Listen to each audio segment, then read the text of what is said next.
Assalamualaikum warahmatullahi wabarakatuh. Perkenalkan, nama saya Muhammad Azmin dari jurusan Konsentrasi Studi Agribisnis, Program Studi Agroteknologi, Kampus Sekolah Tinggi Pertanian Kutai Timur. Pada kesempatan kali ini, saya akan memaparkan materi tentang perkembangan teori atom. Langsung saja, berikut materi yang akan saya paparkan. Bismillahirrahmanirrahim. Istilah atom itu sudah tidak asing lagi bagi Anda.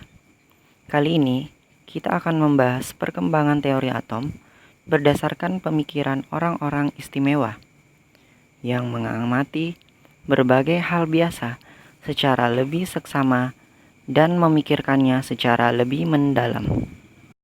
Istilah atom pertama kali ditemukan oleh Demokritus, seorang filsuf Yunani, beberapa abad yang lalu sebelum Masehi, di mana atom terdiri dari kata A yang berarti tidak dan tomos yang berarti terbagi.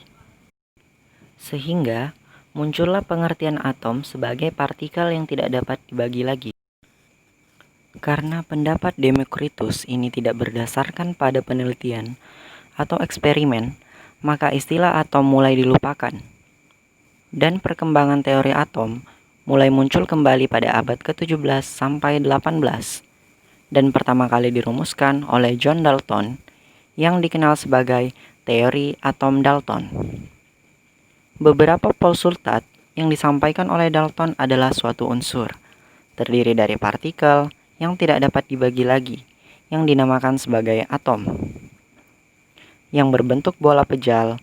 Jadi, menurut Dalton, atom itu dapat dianalogikan seperti kelereng yang berbentuk pejal. Kedua, atom dari suatu unsur adalah identik. Atom-atom dari unsur yang berbeda memiliki sifat-sifat yang berbeda, termasuk mempunyai massa yang berbeda pula. Ketiga, atom dari suatu unsur tidak dapat diubah menjadi atom unsur lain, tidak dapat dimusnahkan atau diciptakan. Reaksi kimia yang terjadi merupakan penataan ulang dari atom-atom.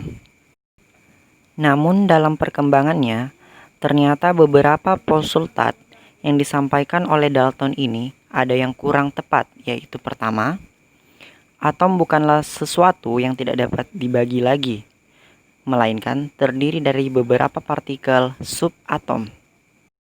Kedua, meskipun mempunyai sifat-sifat yang sama, ternyata atom dari unsur yang sama dapat memiliki massa yang berbeda, yang dikenal sebagai isotop. Teori atom Dalton ini tidak digunakan lagi setelah adanya penemuan elektron oleh J.J. Thomson, di mana menurut teori atom Thomson, atom merupakan materi yang bermuatan positif dan di dalamnya tersebar elektron. Thomson menganalogikan model atomnya bagaikan kismis dalam roti kismis. Untuk mempermudah bayangan kalian, analogi model atom Thomson ini saya gambarkan seperti buah semangka yang sudah dikelupas kulitnya.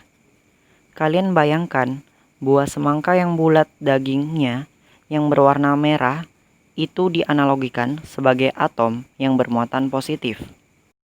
Kemudian, biji-biji semangka yang tersebar dalam buah semangka itu dianalogikan seperti elektron yang bermuatan negatif. Teori atom Thomson diruntuhkan oleh Rutherford dengan penemuannya tentang inti atom yang menunjukkan bahwa di dalam atom terdapat inti yang sangat padat dan menunjukkan bahwa atom tidaklah bersifat homogen seperti yang telah dikemukakan oleh Thomson. Dalam teori atom Rutherford menyatakan bahwa atom terdiri dari inti bermuatan positif dan dikelilingi oleh elektron dalam suatu lintasan yang disebut sebagai kulit atom. Menurut teori fisika klasik, bahwa teori atom Rutherford ini memiliki kelemahan, yaitu 1. Tidak dapat menjelaskan mengapa elektronen tidak tersedot dan jatuh ke dalam inti. Sehingga pada tahun 1913, Niels Bohr mengemukakan teori atom baru, di mana atom terdiri dari inti yang bermuatan positif dan dikelilingi oleh elektron pada lintasan-lintasan tertentu yang disebut sebagai kulit atom. Dalam perkembangan selanjutnya, ternyata diketahui bahwa gerakan elektron itu menyerupai gelombang. Sehingga muncullah teori atom mekanika kuantum yang menyebutkan bahwa atom merupakan partikel yang terdiri dari inti yang bermuatan positif dan elektron yang mengelilingi inti pada orbital tertentu. Peace.